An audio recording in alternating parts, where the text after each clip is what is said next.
Today we're going to be covering some fantastic designer fragrances that even niche snobs could come to appreciate. And the reason why is because these are bringing more to the table than just mass appeal and generic typical designer tropes that we smell over and over again. And I'm not dismissing or talking down on those types of scents. I feature them all the time. I'm a fan of, easygoing, more common, more familiar smelling scents because they're easy to recommend.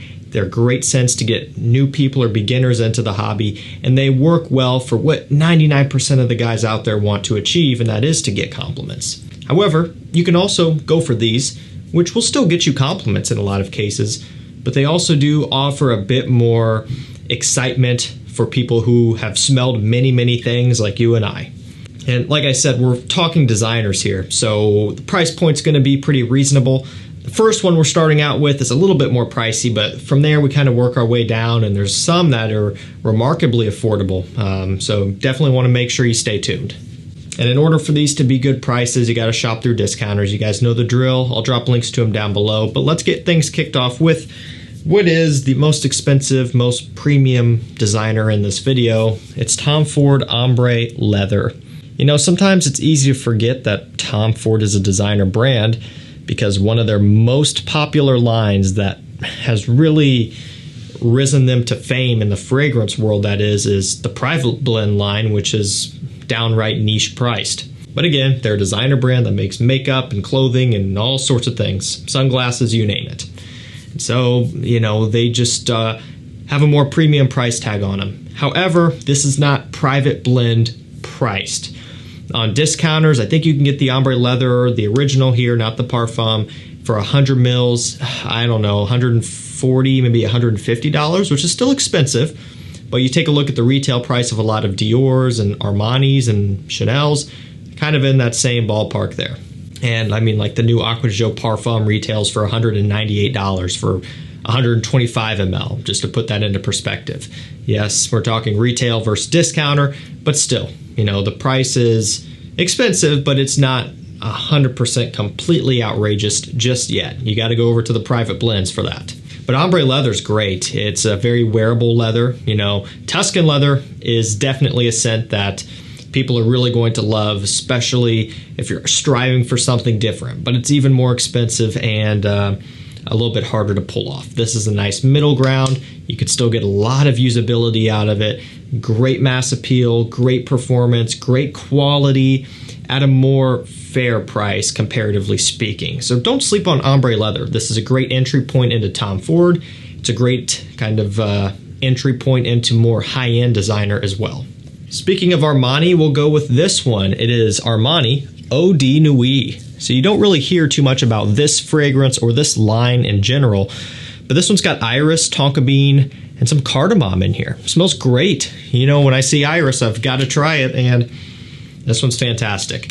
When you look at Fragrancebuy, it gets compared immediately to DIOR Homme Intense. There was also one more that was like super common. I'm going to have to look because now it's going to bother me, and somehow I forgot. Yeah, Prada Luna Rossa Black, DIOR Homme Intense, Midnight in Paris, Bulgari Man in Black, even DIOR Homme, a whole bunch of stuff, kind of all over the board. Interesting with this. I think it's following a somewhat similar pattern as a few of those. You get a lot of powderiness from, the tonka bean, kind of alluding to a Prada Luna Rossa Black. You get the iris, but it's not quite the same type of iris as in DIOR Homme Intense. This is Armani's take at a great iris scent, and it kind of combines the best of both worlds from a bunch of other popular scents. I don't really think it has a whole lot of Man in Black. You kind of look at this one as a hybrid of a few of your favorite iris and powdery scents, I suppose. In terms of discounters and pricing, it's not too bad. I think it's a little bit under $100 for this one. So because it's not super popular and hyped up, it's a little bit more affordable. It does have more of a classy feel as well, and that's kind of what the Armani OD line is about. I don't know. We got Armani OD Cedar and a few others. So just within this line, they're a little bit more classic, and this one is also included in that. I like it. If you like powdery scents, you like iris scents, you're guaranteed to like this. great quality, great performance. It's one that I think a lot of guys can appreciate. This next one had to be in here. It's SAUVAGE ELIXIR. For the niche snobs who hate SAUVAGE, there's a good chance that they would actually probably like or at least respect this one, because it takes away all of the metallic, peppery, ambroxan, bergamot, overload that you get in SAUVAGE EDT and EDP, and it just makes it way warm and spicy, way more woody from the sandalwood. It's like SAUVAGE, but grown up and matured times 100. Also has great performance, great quality, comes with a great price tag as well, kind of up there near the ombre leather price point, and actually price per milliliter is probably more expensive. So expensive, however, it is worth it if you're into this sort of thing.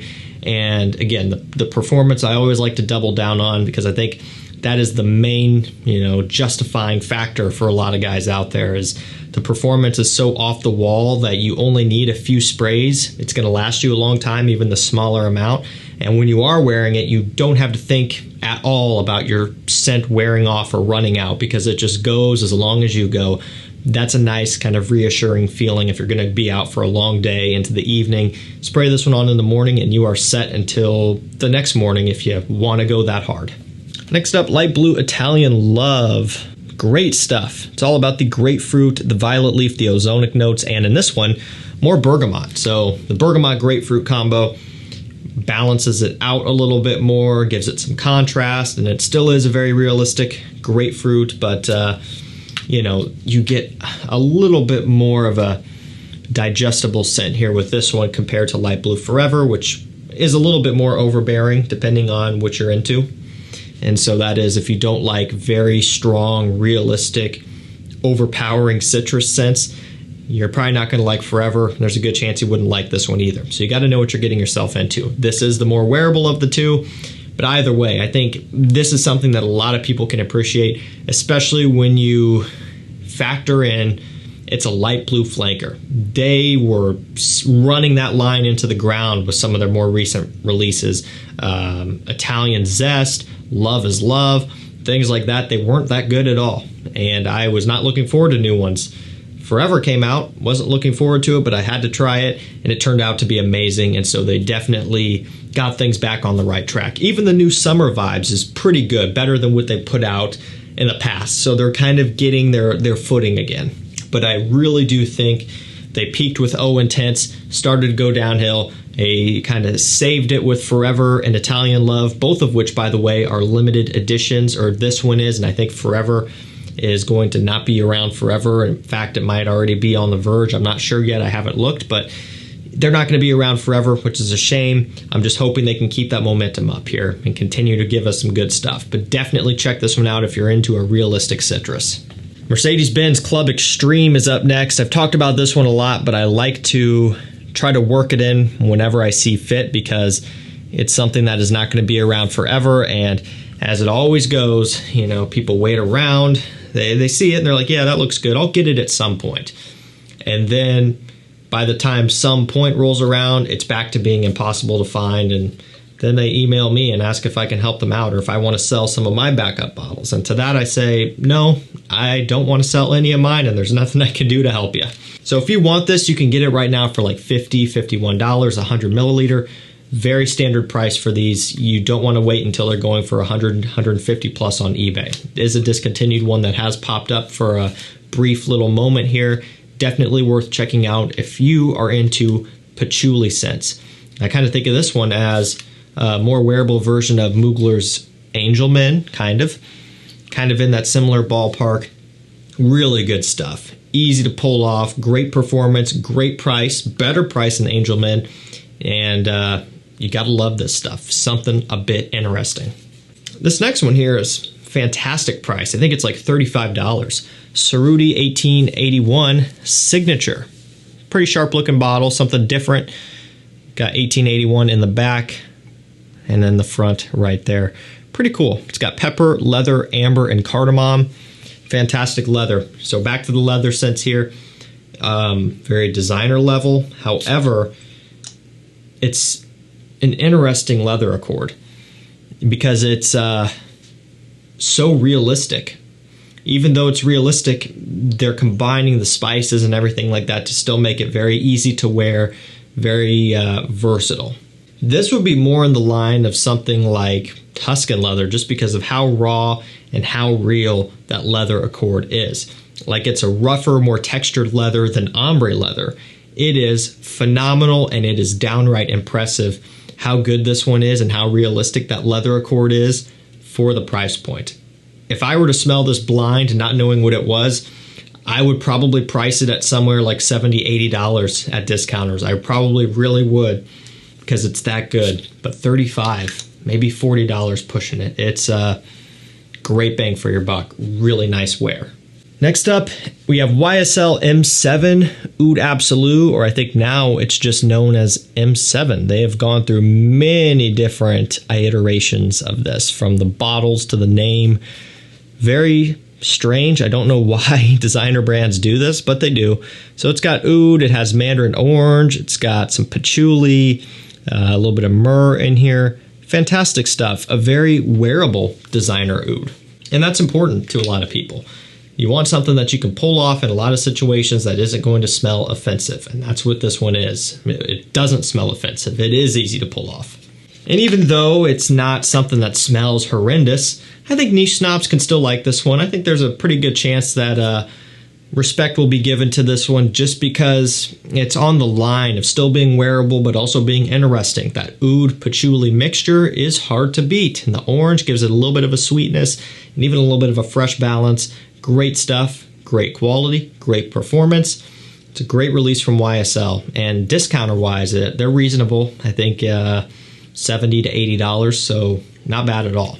Let's keep it rolling with Dolce & Gabbana, the One Mysterious Night. It's all about the oud and the rose. Some spices in here, some amber, tonka, but mostly the oud and the rose. Even a little bit of a smoky incense.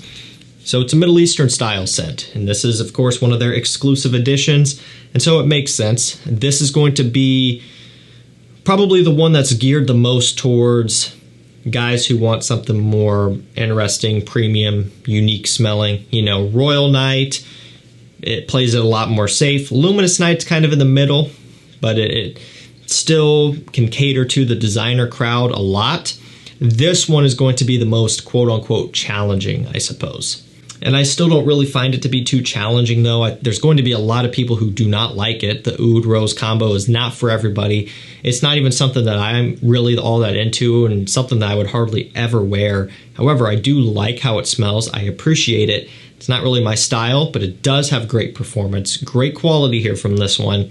And again, something a little bit more interesting, different, nice change of pace. Next up, we have DUNHILL Amalfi Citrus. So fantastic citrus-based scent here with not your usual smell. Something a little bit more exciting. You've got neroli, lemon, and green tea here with this one. So the green tea smells great. I love tea and scents. I think it's a great way to change it up because it's not used all that often. The citrus in here is high quality. You know, it comes across good. It doesn't smell cheap or synthetic or anything like that. The petitgrain is very prominent, and it's such a unique smell. It literally smells like crushed up, like neroli leaves. It actually has like a crushed up, not gritty, but a textured smell to it. It always just smells like you're out in the garden. It's so realistic. You know, stuff like John Varvatos' Artisan Pure has the same thing. You know, Xerjoff Neo has the same thing.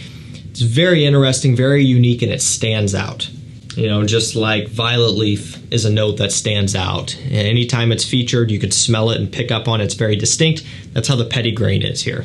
And even that note isn't used a ton either. It's been used often, somewhat. You know, I just mentioned a couple off the top of my head there. There's more, but compared to a bergamot or a grapefruit or, you know, even oud, things like that, it's not used as much. So that just helps to make this one stand out. It's a designer, more of a designer price, but it does have more of a premium kind of niche citrus appeal, which I really like about it.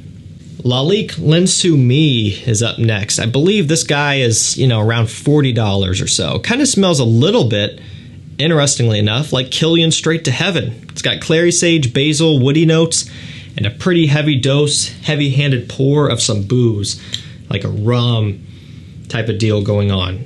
It's weird. You wouldn't think this would be similar to Straight to Heaven, but it is. I refused to believe it when I bought it, you know, before I had smelled it, of course. I'm like, yeah, I doubt it. I got it in and I'm like, you know what? It actually holds some merit. Now, I would not say this is a clone of Straight to Heaven. Very important we establish that. And by the way, Straight to Heaven is one of my favorite niche scents of all time. It's an absolute work of art. I've got the original, I have the extreme, I have the Oud and Musk special blend. I love the stuff. I hunted for those big time. But I will say, you know, that this one does have some similarities to that. It's not as rich, it's not as depth, it's not as boozy, it's not as strong, it's not as depth. That doesn't make sense. It doesn't have as much depth and character as Straight to Heaven, but similar, somewhat. More aromatic, more fresh with this one, but still above and beyond a lot of other designer releases, especially in this price point. This is impressive. We'll end things off with another Dior, and believe it or not, it's a sport scent. Dior Homme Sport 21. It's got elemi, lemon, ozonic notes, and woods. You wouldn't expect a sport scent to be in a video like this, but this is by far their best work within the DH Sport line. It's great. The elemi really gives it an expensive, premium, more mature and classy smell. And it's been a great evolution. The Dior Homme Sports have been not necessarily youthful, but more just kind of, you know, 20s, 30s kind of smell. Just a sporty, clean, fresh smell. Any guy could wear them, any age, of course, but that's kind of where they fit. This one has more of an older school smell to it, just the woods and everything about it. Really, really nice release. They did a phenomenal job, and this is truly a sport scent that is interesting to wear and smell and is quite exciting, especially when you've smelled so many sport labeled scents where you expect them to be boring. That is not this. Alrighty guys, that's going to do it for me. Some fantastic designer scents that even niche snobs would come to appreciate.